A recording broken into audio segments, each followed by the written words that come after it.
Já bem-vindo a mais uma edição do nosso Estúdio Câmara no Ar ao vivo, hoje terça-feira, 30 de junho. E claro, muita gente ainda comentando, sobre a participação da seleção brasileira e todas as emoções que o futebol desperta em nós torcedores. Afinal, quando o assunto envolve paixão, opinião, é o que não falta, E olha, gente, falando em opinião, o tema do nosso programa hoje trata justamente de algo que faz parte da nossa vida, É sobre opinião, mas a opinião alheia.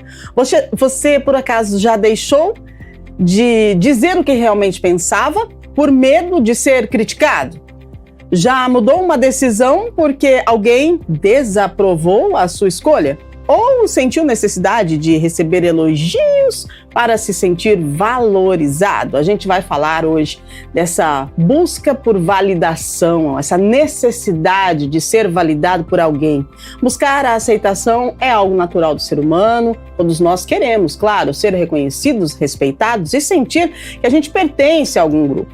Mas quando a opinião dos outros ela passa a determinar as nossas escolhas, aí sim a gente precisa dar um pouquinho de atenção, Esse comportamento, ele pode gerar, sim, um sofrimento emocional. Então, hoje a gente vai tentar entender por que a aprovação tem tanto peso na vida de algumas pessoas. Quais são os impactos disso na autoestima e também nos relacionamentos e como desenvolver mais segurança emocional para lidar com críticas, rejeições e divergências. Isso faz parte da nossa vida e a gente precisa aprender a lidar com isso. E é muito desafiador. Por isso que hoje nós temos as nossas convidadas aqui. Daqui a pouquinho vamos apresentá-las, Mas antes, olha, manda sua mensagem pra gente no WhatsApp. Conta pra gente aí, você depende da aprovação do outro? Você já deixou de fazer alguma coisa ou então de falar algo por medo do que o outro vá pensar ou falar pra você?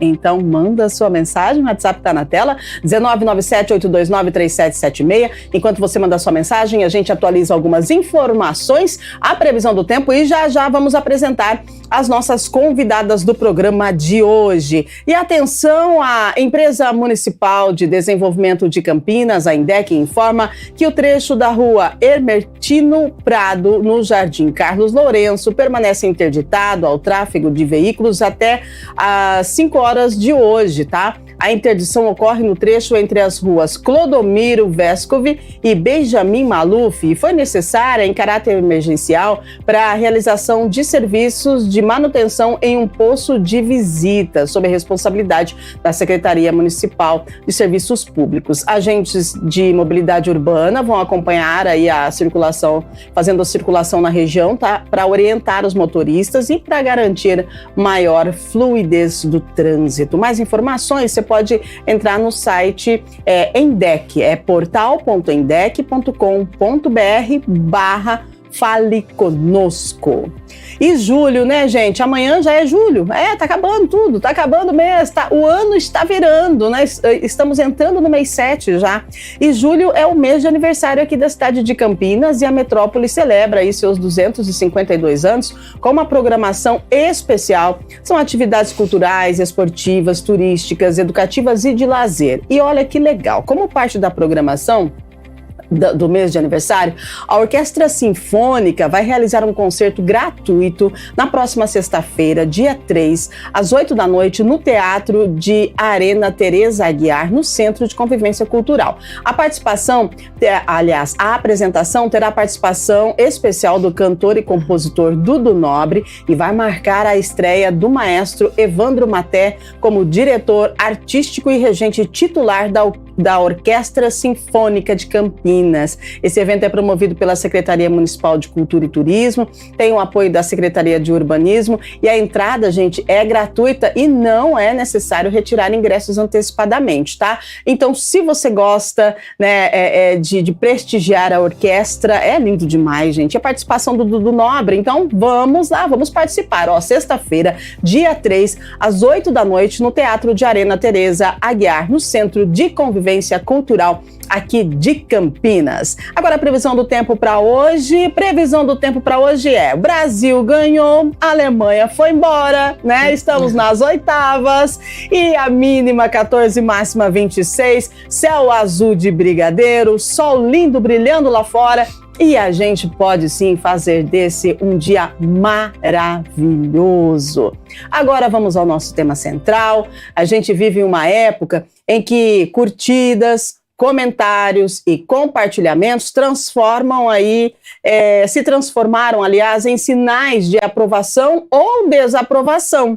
O desejo de ser aceito, como a gente disse no início, é natural. O problema surge quando a necessidade de agradar se torna mais importante do que ser quem realmente somos. Por que será que algumas pessoas dependem tanto da opinião dos outros? Como lidar com as críticas e rejeições? E como a gente faz para fortalecer a autoestima sem depender da validação externa? E aí, você depende da avaliação, da aprovação do outro? Para falar sobre esse assunto, nós recebemos aqui no estúdio, vamos apresentar agora para você, a médica psiquiatra Carmen Silvia Ribeiro. Seja muito bem-vinda, doutora. Obrigada pela sua participação e presença. Bom dia. Muito obrigada, bom dia. E para completar o nosso time, a psicóloga, a Marilis Oliveira. Seja muito bem-vinda, Marilis. Obrigada, bom dia. Muito obrigada, pelo convite. Maravilhosa, gente. Agora sim, então, vamos começar a entender como nós funcionamos e aí por que, até onde vai essa necessidade de aprovação, quando isso causa um impacto negativo e quando isso é algo natural, né, de nós seres humanos. Vamos lá então, doutora. Quando falamos em busca de aprovação, a gente está falando de algo natural do ser humano. De onde que nasce essa necessidade? Se é algo natural nosso, então está em todos. Mas por que nós temos isso? Na verdade, isso tem a ver com o nosso desenvolvimento humano. Ao longo do nosso desenvolvimento, quando criança, nós já observamos referências nos pais, nos cuidadores, e nós vamos adicionando, através dessas experiências e referências, valores e estruturas que vão consolidando o que a gente chama de ego, de autoestima. Então, conforme eu tenho reforço de estruturas, puxa, eu fui elogiado porque eu tive determinada atitude, eu fui presenteado porque eu tive um sucesso. Isso vai moldando um determinado aspecto da nossa personalidade e nós vamos criando aí toda uma estrutura de referências. Conforme a gente chega na vida adulta, a gente utiliza determinadas referências que foram criadas no passado e vai adicionando novas referências conforme a gente vai se relacionando com as pessoas, conforme a gente vai aprendendo sobre o mundo à nossa volta. Então, mais ou menos essa estrutura de valores, né, Marilis? Bem, interessante, porque isso vem com a gente. E se a gente para analisar, Marilis, essa questão da aprovação, ela é fortalecida, da necessidade, aliás, da aprovação, ela pode ser, me corrija se estiver errada, fortalecida na infância, né? Porque aí a criança, ela, fica quieta, porque assim todo mundo vai gostar de você. Olha, não se comporta assim, porque as pessoas não vão gostar. Então, a criança, ela vem já se desenvolvendo com uma necessidade de aprovação. Então, se eu fizer isso, eu tenho uma recompensa, e o nosso cérebro adora recompensa. Então, fala pra gente como que, na parte da infância, né, como que essa questão da necessidade de aprovação, ela faz sentido na vida da criança. A gente vai moldando o nosso comportamento conforme o meio, né? Então, a gente vai observando como o meio, o ambiente funciona e a gente tenta moldar o nosso comportamento para a gente se sentir pertencente. Isso, até adicionando um pouco do que a Carmen disse, quando a gente olha nos aspectos da psicologia evolutiva muito lá atrás, mas bem lá atrás mesmo, a gente vivia em um ambiente muito hostil, né? E a gente tinha uma necessidade muito real de pertencer a algum grupo, né? Então, a gente fala de estar dentro de uma comunidade, estar dentro de um grupo, era como se, de fato, aquilo preservava, né? Ou a gente tinha mais chances de preservar realmente a nossa vida, né? Então, estar em grupo gerava uma segurança de que você corria mais risco. E a gente vê menos risco, na verdade. E a gente vê muito esse movimento nos mamíferos, nos animais. Sim. Então, viver em bando, em alcateia, uma manada, né? Então, em um cardume, ele garante a nossa sobrevivência enquanto espécie. Então, isso vem muito da psicologia evolutiva e tinha lá, de fato, uma necessidade real de preservação da vida.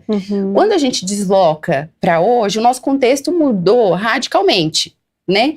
E muitas vezes a gente continua com aquele funcionamento e com aquele comportamento de muitos e muitos anos atrás, né? Então tem um porquê a gente tem essa necessidade de agradar e de pertencer. Só que quando a gente fala lá atrás, a gente está falando que eram 20 pessoas. Sim. Né? Hoje a gente tem uma exposição de mídia muito grande, né? E a gente convive com muitas pessoas, com milhares de pessoas. Então a gente tem um fluxo de pessoas muito intenso. Então a gente já parte do pressuposto que agradar, né? À medida que eu quero agradar um, eu já desagrado o outro. Exato. Né? E quando a gente pensa nesse aspecto da infância que você trouxe, Rúbia, é isso. O ambiente molda o nosso comportamento.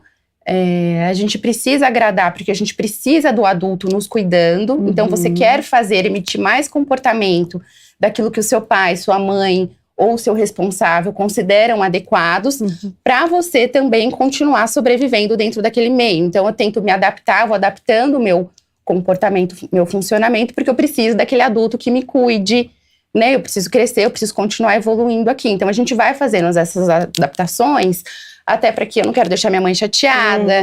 Então, a criança, desde muito pequenininha, ela vai moldando e aprendendo a viver em sociedade.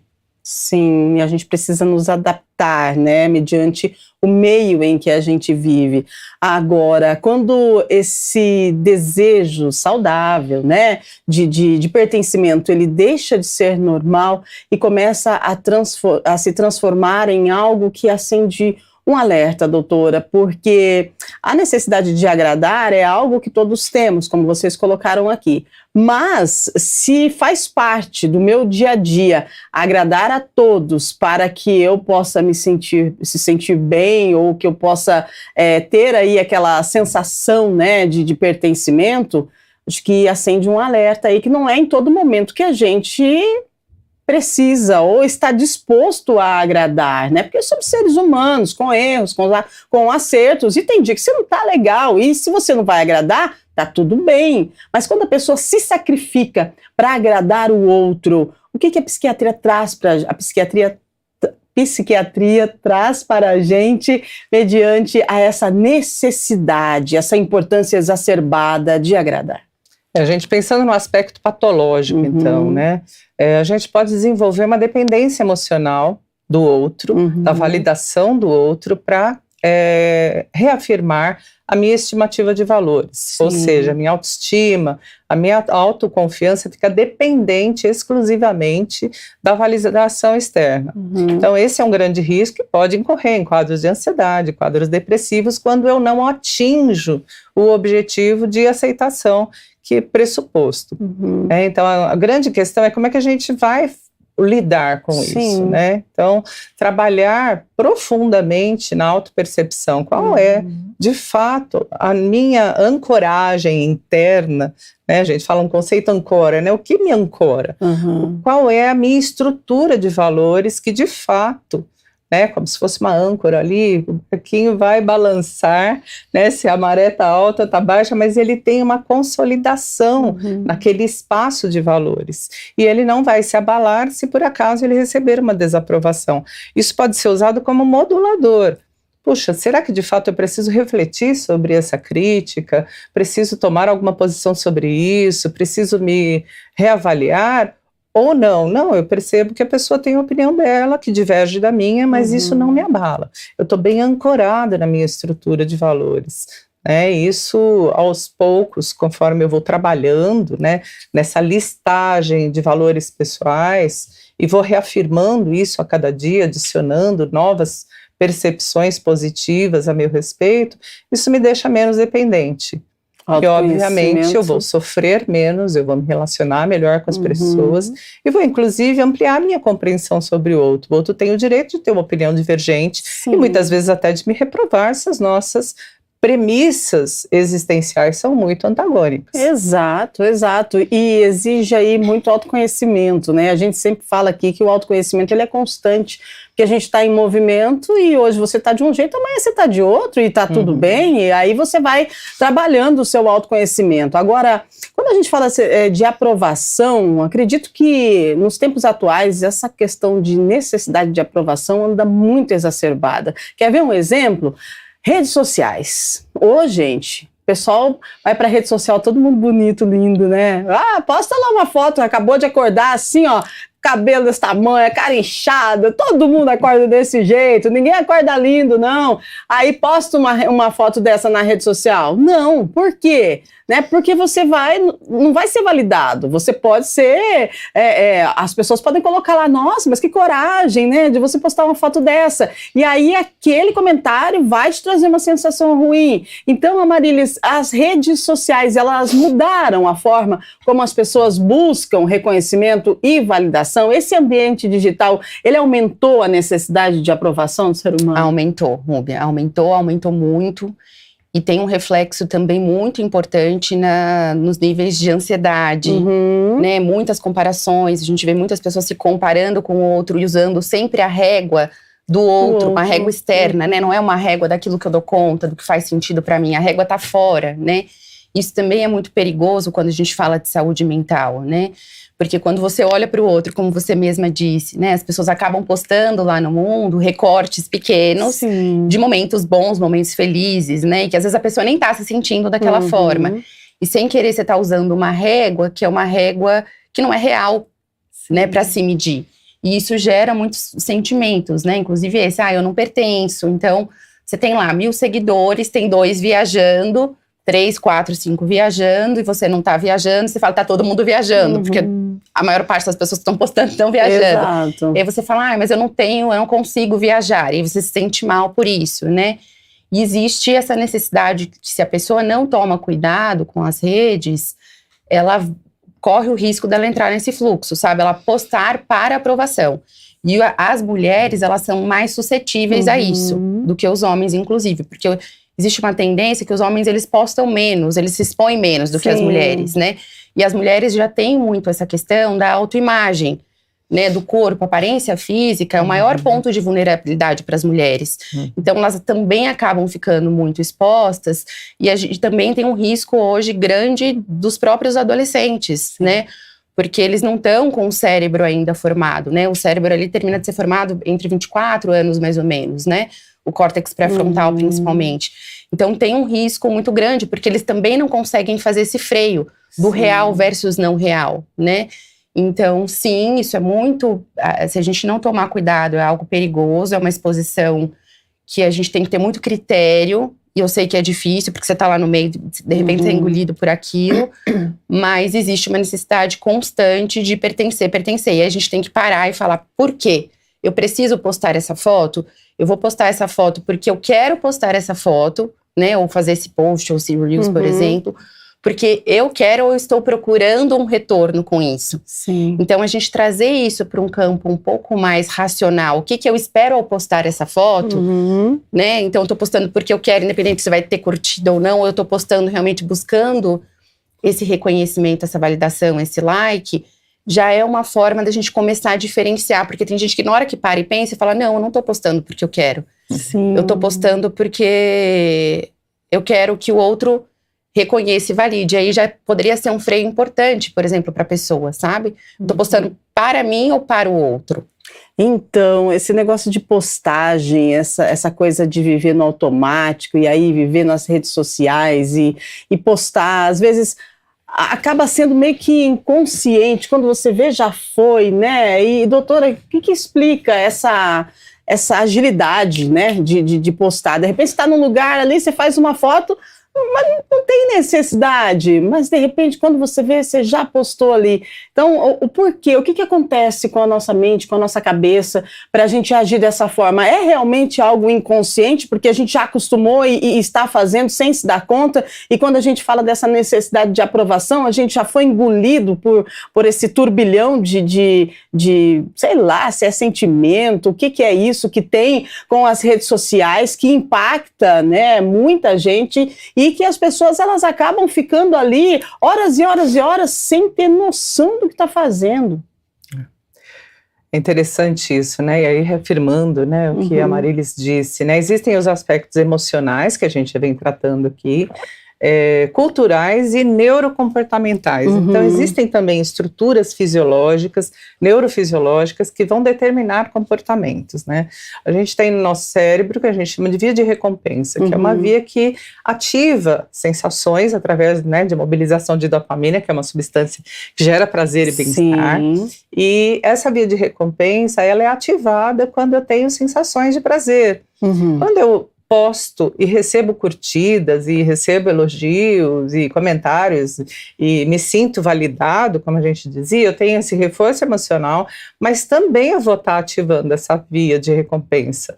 Por isso que tem essa agilidade que você colocou, e essa ânsia, essa busca, né, incessante de fazer, de postar várias coisas ao longo do dia. Eu estou lá comendo e já vou postar a comida que eu estou comendo, eu estou no parque, já estou colocando e nem lá. pensa, né? E aí, a impulsividade tem a ver com isso, né? Existe uma falta de freio, porque as vias de recompensa levam a gente para a impulsividade. São as mesmas vias que levam a gente a usar substâncias, o álcool, substâncias ilícitas, né? Então eu perco o juízo de regulação, o juízo crítico de regulação do comportamento, eu tenho comportamentos mais instintivos e mais impulsivos, né?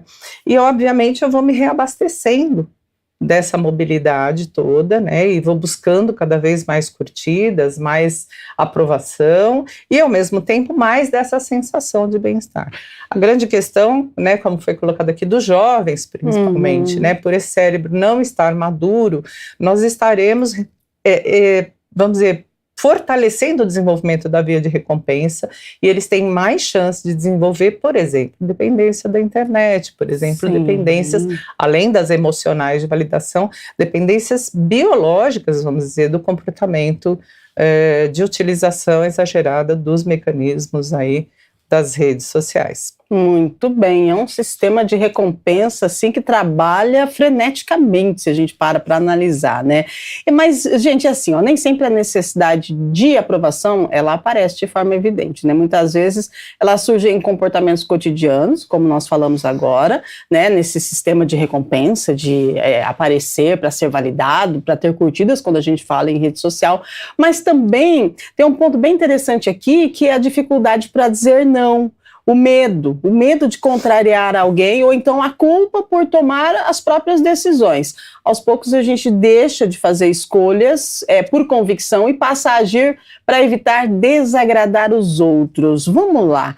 Falar não, dizer não. Quando eu digo não para mim, eu estou dizendo sim para o outro, né? Na maioria das vezes. Você não quer, mas você está dizendo sim para não desagradar. E aí, como é que a gente faz com não, Amarilis? Como é que a gente aprende a dizer não de uma forma assertiva, se é que existe isso? E o que a pessoa vai entender diante do meu não? Isso é de responsabilidade minha ou é de responsabilidade do outro?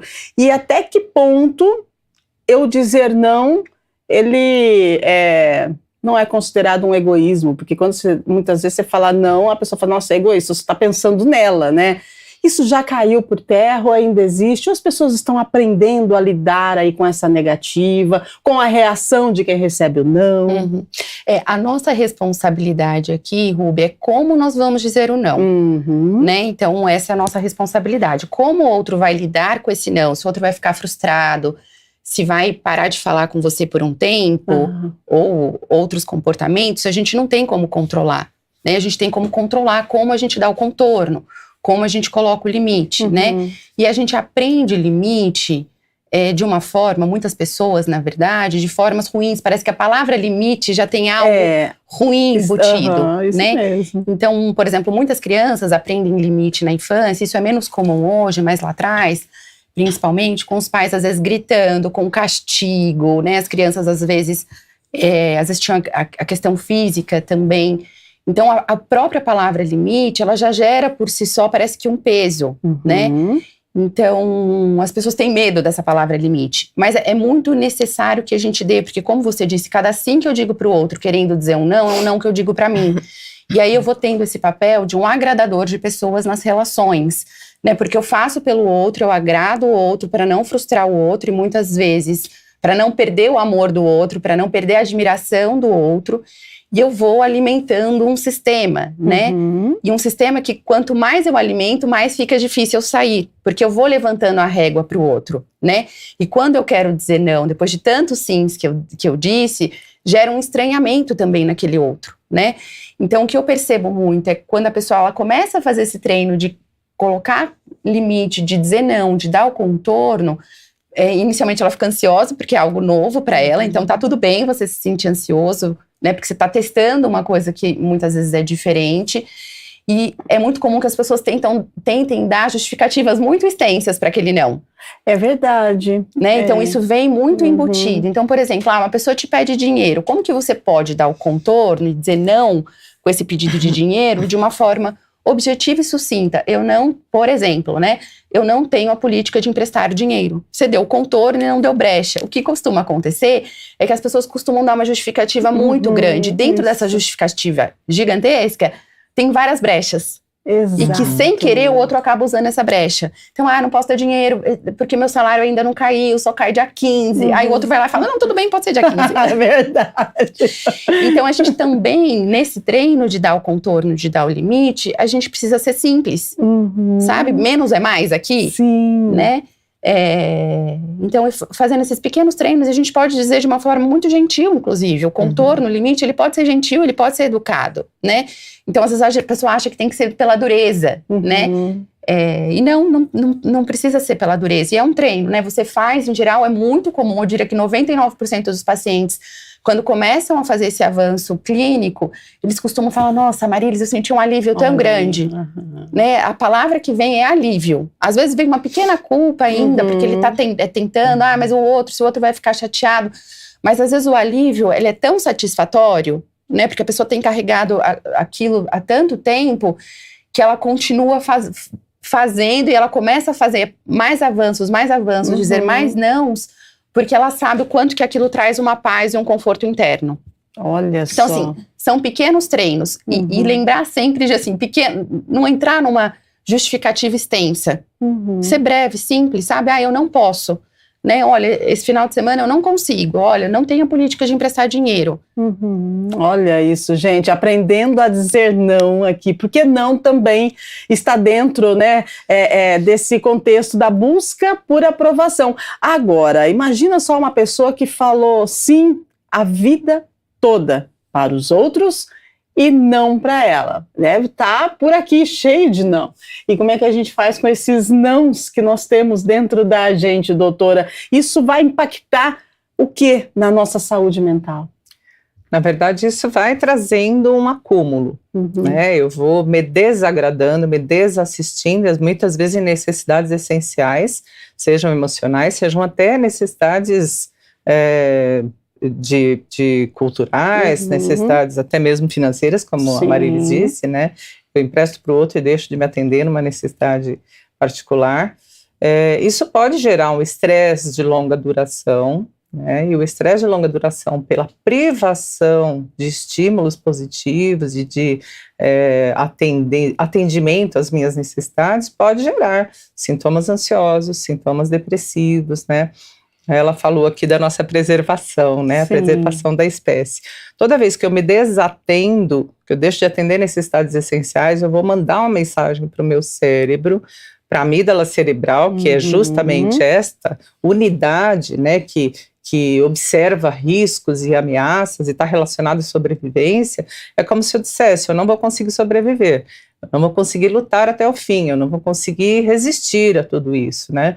Então, por exemplo, né, ela disse aqui da vulnerabilidade das mulheres, né? Então, pensando no quanto as mulheres são vulneráveis a essa questão, seja pela autoimagem, seja pela aceitação e também o apego, né? O apego patológico, muitas vezes, em relações em que ela se sente extremamente vulnerável, e a mulher que tem uma autoestima muito baixa, uma autoconfiança muito baixa, ela é muito mais vulnerável, por exemplo, a relações abusivas, né? Relações onde ela é, né, violada de várias maneiras, seja emocionalmente, seja até muitas vezes fisicamente.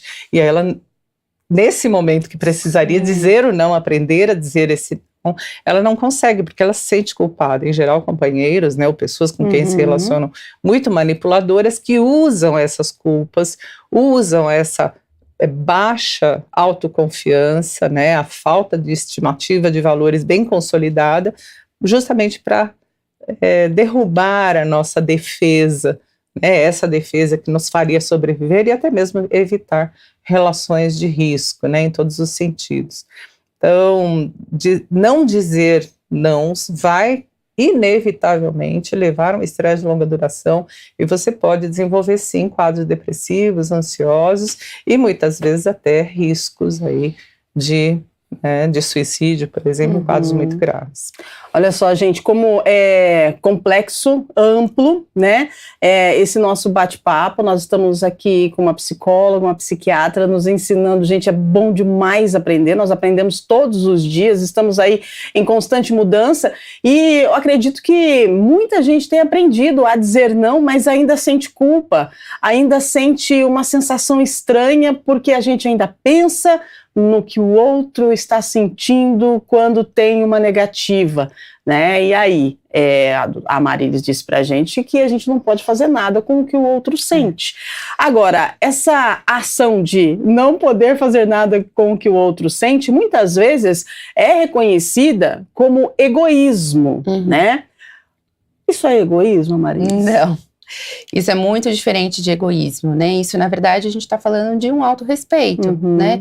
Você está se considerando, e se considerar, né, é muito diferente de ser egoísta. E a verdade é que também, Rúbia, muitas vezes a pessoa que vai dar o limite, que precisa dizer não, às vezes ela fica pensando que o outro vai ficar muito chateado, que o outro vai ficar, que vai gerar uma ruptura do vínculo. E em geral não gera ruptura do vínculo. A grande verdade é que não gera ruptura do vínculo. O grande medo é às vezes da ruptura do vínculo, né? E muitas vezes a outra pessoa, ela passa até a valorizar mais você. Olha isso. Te respeitar mais, né? Porque uma coisa é você ser bonzinho. Às vezes o bonzinho, em geral, às vezes ele nem é respeitado. Né, ele fica só sendo bonzinho. Exato. Então, quando você consegue colocar um limite, dizer, olha, pera, eu consigo até aqui, a partir daqui não dá mais, não é possível para mim. Os outros, em geral, é muito comum que costumam te olhar com mais, nossa, aquela pessoa tá amadurecendo, nossa, como aquela pessoa tá diferente. Às vezes surge até um olhar em algumas situações de admiração. E aquilo que às vezes a pessoa também pensa, né, com relação a essa questão. A pessoa vai achar que eu sou egoísta, a pessoa vai achar que eu tô pensando só em mim, que ela poderia estar fazendo. Tem pessoas que podem pensar dessa forma, de fato a gente não vai controlar, mas às vezes a pessoa vai ficar com aquilo 3 segundos, aquele não que às vezes a gente disse, às vezes a gente tá achando que a pessoa vai ficar super chateada, super magoada, mas ela lida com o não, digere, pronto, e vai pro próximo. Nem sempre às vezes tem esse impacto tão grande no outro, porque o outro também às vezes tá com os outros problemas dele, com as outras questões da vida, com várias outras coisas na cabeça, né? Então, nem sempre tem o impacto que a gente acha que vai ter, né? No outro, mas pode ter em nós, né? A gente dizer sim, né? Para o outro dizendo não pra gente. De repente, o não que o outro recebe não é tão impactante quanto o não que a gente diz pra gente. Porque aí você vai fazendo um acúmulo, né? Um acúmulo de uma vida que você não vai vivendo mais a sua vida, né? Você vai vivendo a vida que você acha que os outros gostariam que você vivesse. Nossa, gente. Né? E a gente vai perdendo a nossa autenticidade, então a gente se desloca, né? A gente não segue o caminho que a gente quer seguir, a gente acaba o tempo todo se adaptando, e quando a gente olha para trás, a gente está num caminho muito diferente que é do caminho que a gente gostaria pra gente mesmo na nossa vida, né? Então, às vezes você deixa de fazer outras coisas, priorizar outras coisas, viver uma vida com mais sentido, com mais prazer, com mais leveza, porque às vezes por esse medo de estar sendo egoísta, de dizer não pra algo que de fato não é sua responsabilidade, né? Muitas vezes é responsabilidade do outro, né? E às vezes você vai criando uma dependência, porque isso também acontece muito nesse lugar desse agradador de pessoas, né? Vamos pensar, você vai deixando o outro dependente daquele funcionamento, usando a questão do exemplo do dinheiro. Você dá, o outro vai se acomodando. Então, ao invés do outro buscar mecanismos de como ele resolve a vida dele, né? De como ele resolve aquele problema de que ele está às vezes gastando mais do que ele deveria, ou de que está entrando menos do que ele precisa, ao invés dele tentar resolver, você acaba sendo uma muleta para o outro. Então você sente que você está ajudando, mas na verdade é como uma pessoa, vamos dizer, com vício, e você está ali oferecendo o tempo todo o veneno para ele. Então você sente que você está ajudando, mas muitas vezes você está atrapalhando na própria evolução do outro. Nossa, gente... Que coisa, que aula, hein?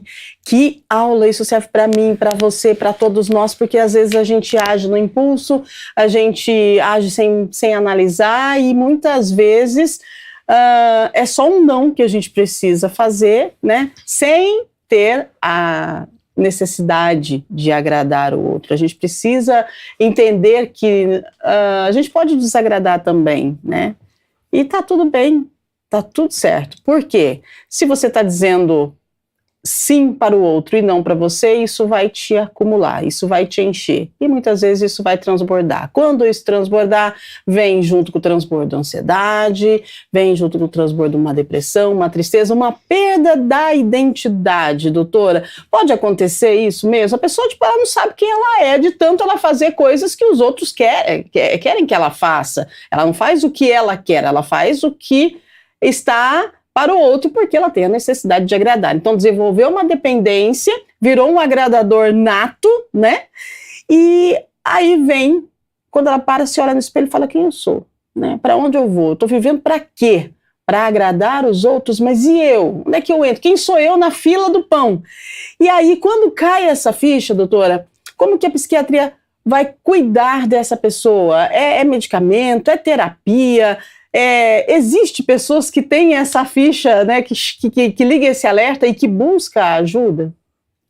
O desejável é que consiga, né? Que eu consiga ter essa autopercepção e vá buscar ajuda, seja da psicologia, da psiquiatria, quando já existem, né, sintomas mais graves. A grande questão da perda da identidade, né, que é a referência do eu, é que eu vou criando máscaras sociais. Então eu tenho uma máscara no trabalho, eu tenho que ser perfeccionista, competente, e muitas vezes tenho dificuldade de lidar com críticas que poderiam até consolidar um avanço no meu desenvolvimento profissional. Eu fico magoada, eu fico ressentido, né, eu me fecho, muitas vezes tenho dificuldade nas relações profissionais por conta disso. Nas relações afetivas, eu também, por esperar muitas recompensas, muitas vezes, né, eu estou me doando tanto, porque que o outro não percebe, né, essa minha doação, e eu vou criando uma mágoa e é como se o outro ficasse devedor de mim. E isso cria na relação uma instabilidade muito grande, e muitos casais passam por crises por conta disso. Eu não sou validada pelo meu companheiro ou pela minha companheira, mas na verdade acontece isso que a Marilis falou, né? Eu vou dizendo sim, eu vou negando necessidades essenciais minhas, esperando que o outro me atenda ou que o outro me valide. É como se eu estivesse comprando a aprovação, né? E aí, quando isso não vem, muitas vezes isso gera dificuldades nas relações, né? E aí sim, precisa ir para terapia de casal, muitas vezes, para lidar. E um outro aspecto também, que até que você falou de culpa, né? A culpa em colocar limites, a culpa em dizer nãos, isso acontece muito com os pais, a gente ouve muito isso, né? De ter dificuldade de dizer não para a criança, ou ter dificuldade, né, de colocar limite: eu não vou te comprar esse tênis agora, não vai receber o telefone celular, né, tem horário para usar o celular e tudo mais. Por que essa dificuldade de dizer não? Porque eu entendo que o sofrimento daquela criança é algo ruim que eu estou fazendo para ela, né? E uma coisa que a gente fala muito, né, para os nossos pacientes, é que você está ofertando uma capacitação para esta criança que está se desenvolvendo, para esse jovem que está se desenvolvendo, para ele lidar com frustrações, porque é o que ele vai encontrar na vida adulta depois. Então, na verdade, eu estou fazendo ali como uma massinha de modelagem, né, eu estou criando um fortalecimento nessa estrutura de enfrentamento de adversidades num ambiente protegido, num ambiente controlado, é a família. Então, se essa criança chora, se essa criança entra em crise porque não foi atendida, ela tem um contorno ali de cuidado, né? E até mesmo de perceber por que de fato eu não precisaria ou não poderia ter acesso a isso que eu queria nesse momento. Então, eu acho que é importante deixar esse recado para os pais também, né? Não sintam culpa de colocar limites e de dar esses contornos, né? E dizer os nãos que são necessários, porque isto vai fortalecer o desenvolvimento dos jovens. A questão da identidade do eu que você coloca, né, quando eu perco essa referência, é porque eu não tenho essa ancoragem interna, né, eu não fiz esse trabalho, e sempre é tempo. Eu acho que o trabalho da terapia, né, do progresso no cuidado é justamente isso, é resgatar essa percepção de valores, o que faz sentido na minha vida, né? Quais os caminhos que eu quero seguir, e não que o outro escolhe para mim, ou que nessa máscara social eu vou tentando, né, criar aí uma aceitação e um contorno que o outro me traz, e não aquilo que eu de fato gostaria de fazer. Excelente, muito bom. Agora 8h47, a gente aprendendo aqui a conviver com os nãos, né? E também viver sem a necessidade da busca por aprovação constante. A gente pode errar, a gente pode não ser bem aceito, a gente pode não ser aprovado, e tá tudo bem, vamos embora, a vida segue, né? O que importa é como você está consigo mesmo. Então, o autoconhecimento, né? Precisamos aprender como a gente funciona, né? E o que você quer, quem é você. Esse negócio de quem é você, né? Aí você para e fala, ai, quem eu sou? Um agradador nato. Será que é isso que você está fazendo? Para e pensa, quantas vezes você, para agradar o outro, teve que dizer não para você e sim para o outro. E a pessoa vem, ela fala, não, vamos, não, mas eu não quero, não, mas vamos, insiste, não, tá bom, eu vou. Ponto para ele, aí um ponto a menos para você, e você vai acumulando os seus nãos, e vai chegar um momento que isso vai sim transbordar, e aí é a hora que você vai virar a chave e falar, poxa vida, por que eu não aprendi a dizer não antes? Parece fácil, é desafiador, eu tenho tentado também, confesso para vocês, né? Eu acho que todo mundo uma vez na vida vai tentar, você vai levar um susto, porque aí você vai lidar com a culpa, vai lidar com o que o outro está pensando. Quando você fala não, o que vem na cabeça é, nossa, o que ele está pensando? Mas se você vai trabalhando isso em você, vai chegar um momento que você nem está pensando o que o outro está pensando. E como a Marilis muito bem colocou, explicou pra gente, isso não é egoísmo. Então, tira essa culpa de você. A gente vai aprendendo aos poucos, tá bom? Agora 8h49, vamos lá então. A produção está falando que as pessoas estão participando com a gente, querem ouvir então as nossas doutoras aqui, vamos falar. Vamos ver quem é que está buscando pela busca de aprovação aí, ó. A Patrícia Almeida do Cambuí. Eu tenho uma colega que pede desculpa até quando não faz nada de errado. Isso pode estar ligado à necessidade de agradar o tempo todo? Verdade. Eu também conheço uma pessoa que toda hora, desculpa, tipo assim, chega até incomoda de tanto que a pessoa pede desculpa. Não precisa pedir tantas desculpas. A gente vai aprender agora o porquê disso. Marilis, vamos lá. Tem muitas pessoas que, na verdade, às vezes pequenas situações, assim, corriqueiras do dia a dia, elas já colocam um pedido de desculpa na sequência. E sim, pode estar ligado essa questão da autoestima, né? Será que eu fiz alguma coisa errada?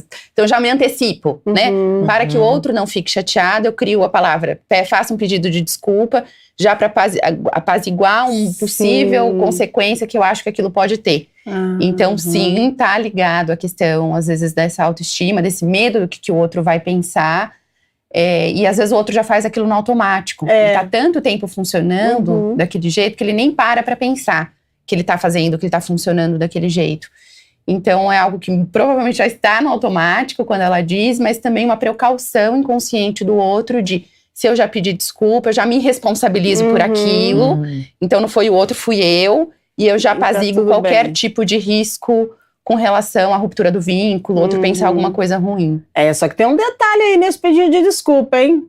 que adianta pedir desculpa e não mudar a ação, né? Então vai ficar bem fácil, porque aí vira um ciclo vicioso, né? É tão fácil pedir desculpa. Amanhã, de novo, desculpa. Mas a ação foi a mesma, né, doutora? Tem que cuidar com isso também, né? Sim. Isso já entra no outro circuito, que é o processo de manipulação das relações, aí, né?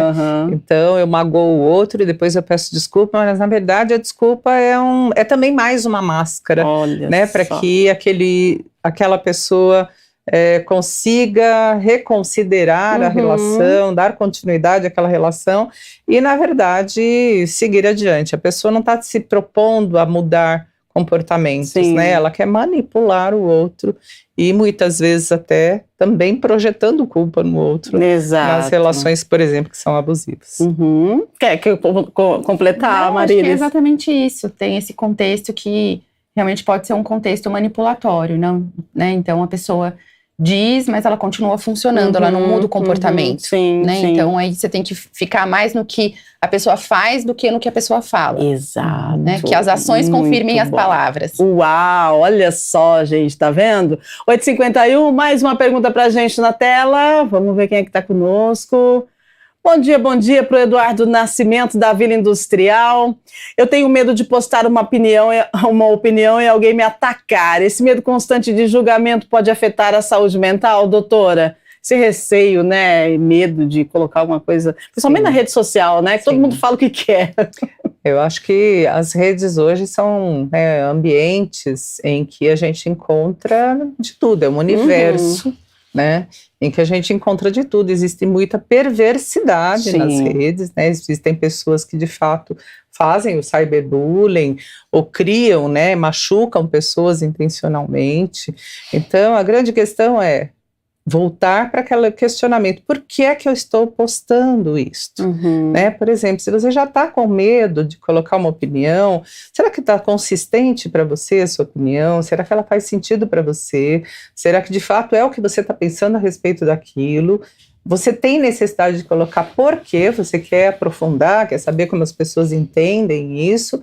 Ou você simplesmente quer colocar opinião para que alguém aplauda a sua opinião, ponha lá sua curtida e fale: é isso mesmo?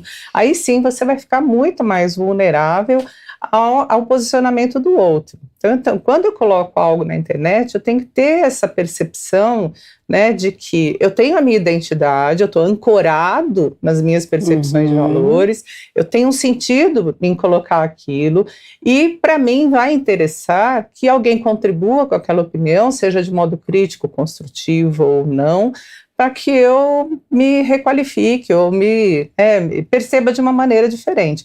Mas não que eu fique dependente necessariamente da aprovação do outro. Eu tenho que entender que eu posso sim correr o risco de levar uma bordoada, né? E o cyberbullying está aí, a gente tem que saber se defender disso, né? Os haters estão aí, a gente tem que saber se defender e simplesmente desqualificar, né? Quem está emitindo a sua opinião? Faz sentido para mim o que essa pessoa vive, o que, né, a gente tem que até olhar lá, né, o perfil e falar: essa pessoa de fato tem uma opinião diferente da minha, porque ela tem uma vida diferente, ela tem valores éticos, morais, espirituais muito diferentes dos meus, então ela vai ter uma opinião diferente. E eu tenho que também, né, conseguir entender que essa faz parte da livre manifestação da opinião das pessoas. Exatamente. A gente sabe que quando a gente coloca algo na internet vai ter o contraponto, né? Não adianta, a gente não vai conseguir agradar todo mundo. Então, cada um tem a sua opinião formada, tem a sua ancoragem, como a gente aprendeu hoje, né? E tá tudo bem, não precisa ser aceito por todos, né, Marilis? É isso, né? Eu acho que uma reflexão importante aqui, nessa questão de postar um comentário, se eu estivesse na frente dessa pessoa, olhando olho no olho, eu diria isso? Ótimo. Porque a tela, ela tem um tipo de proteção, né? Em que você não corre nenhum risco ali, vamos dizer também, né? Tem o do julgamento do outro, uma coisa que o outro vai escrever. Mas será que eu diria isso, né, para a pessoa, se ela estivesse aqui na minha frente, eu teria essa coragem? Porque as telas, as redes também deixam as pessoas muito corajosas em certo aspecto. Então tem muita coisa ali que as pessoas dizem, colocam, que elas no olho elas não conseguem dizer. Então talvez fazer essa reflexão, É verdade, super interessante. Principalmente o pessoal vai para a internet e coloca a opinião de tudo ali, e aí, de repente, encontra a pessoa e fala, nossa, você pensava assim, nossa, quando eu encontrar essa pessoa, meu Deus do céu, o que vai ser, né? Você encontra a pessoa toda franzina, assim, quietinha, calada, você fala, poxa, mas era isso tudo, né? Por que isso? É por conta dessa sensação de poder, né? Que a internet oferece. E quando a gente fala de aplicativo de mensagem, também tem que tomar muito cuidado. A gente está falando aqui dos comentários, né? Que veio do nosso telespectador, mas aplicativo de mensagem também. Tem que tomar muito cuidado aí a forma com que você coloca as suas opiniões em grupos, principalmente de WhatsApp, porque aí depois tem que aguentar as consequências. Se você está bem ancorado, beleza, pode vir. Agora, se você não está, isso pode desencadear também aquela tristeza, aquela ansiedade e aquela sensação de, assim, nossa, vou ter que encontrar a pessoa, né? Mexe com as nossas emoções, né, doutora? Sim. E os conflitos gerados, né? Você citou os grupos, né? Grupos de família, grupos de WhatsApp, grupos profissionais, grupos de condomínio, muito grupo, né? Depois eu vou encontrar aquele vizinho, tenho que lembrar. Isso é muito importante, né? Por que eu, muitas vezes, não me posiciono, né? Não me dirijo ao outro diretamente e utilizo, né? O mecanismo do grupo também pensando nesse pertencimento num reforçador. Alguém vai concordar comigo nessa opinião. Quando eu coloquei no grupo, né? Muitas vezes eu fico no silêncio ali, e aí isso traz, né, uma angústia muito grande, pode gerar uma ansiedade muito grande, porque eu fico remoendo à noite, bom, o que essa pessoa vai pensar sobre mim, o que os outros do grupo pensaram sobre isso, ou de fato se o grupo, né, se manifestou de forma contrária. E isso pode gerar, além dos conflitos nas relações, uma grande angústia, um grande sofrimento emocional para aquela pessoa que não estava devidamente ancorada nos seus valores, na sua estrutura de autoconfiança, e por impulso colocou aí algum tipo de crítica ou comentário num grupo desses, né? Então a gente precisa, de fato, sempre fazer essa reflexão, porque eu estou tomando essa decisão, por que eu preciso falar isso? E esta é a melhor maneira de manifestar essa minha opinião, eu preciso, esse é o melhor canal, eu posso, né, por exemplo, se é um condomínio, poxa, será que não é melhor eu falar lá com o meu porteiro diretamente, ou com o zelador, ou com o síndico, ao invés de jogar no grupo uma queixa qualquer? Toda ação tem uma reação, né, então a gente precisa cuidar também com a nossa ação, porque a reação, ela vai vir. E aí, você está ancorado o suficiente para poder aguentar, né? Tem tudo isso também. 8h58. Mais uma pergunta, a gente vai para as considerações finais. Vamos lá, então, ver quem é que está com a gente. Manhã de terça-feira, sensação boa, a Alemanha foi embora, o Brasil ganhou, né? E hoje você vai acompanhar meio-dia com Gabriel Castro também, né? Os comentários aí no Câmara na Copa. Vamos lá, Gustavo Pereira, Jardim Guanabara. Tem gente que concorda com tudo em grupo só para não criar clima ruim. Como perceber que estamos abandonando nossa própria opinião? É mais um ponto interessante, Amarilis. Porque aqui tem essa pergunta, ela pode ter várias respostas possíveis, né? Porque às vezes tem gente que concorda no sentido de uma sabedoria de para que eu vou me expor aqui, se vai aquecer, vai adiantar, né? Então nada, é melhor eu então, ficar no silêncio, ou dar respostas curtas, de não pegar para nenhum lado, porque se eu puxo para o lado de um, respondo para o lado de um, eu crio conflito com o outro. Então às vezes pode ter uma sabedoria, né? E aí quando você fala, mas como perceber que eu estou abandonando, se a pessoa está abandonando a própria opinião, né?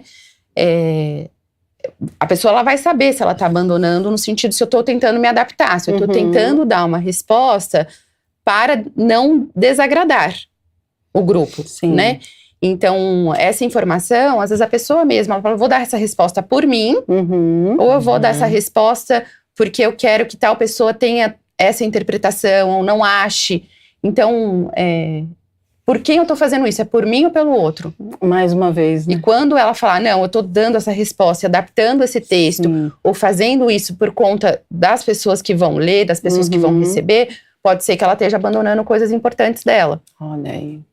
Interessante, porque se a gente fala em grupo, olha só, como ficou mais complexo quando a gente vai para a internet, né? Porque medo de desagradar uma pessoa que está aqui do meu lado, eu vou dizer o não para mim e o sim para ela. Agora, em um grupo, em uma rede, eu estou falando não para várias pessoas. E aí vem uma culpa, um negócio muito grande, uma ansiedade muito grande, e acaba que eu vou deixando de emitir a minha opinião por conta de que eu não quero ter toda essa avalanche de comentários diante de mim.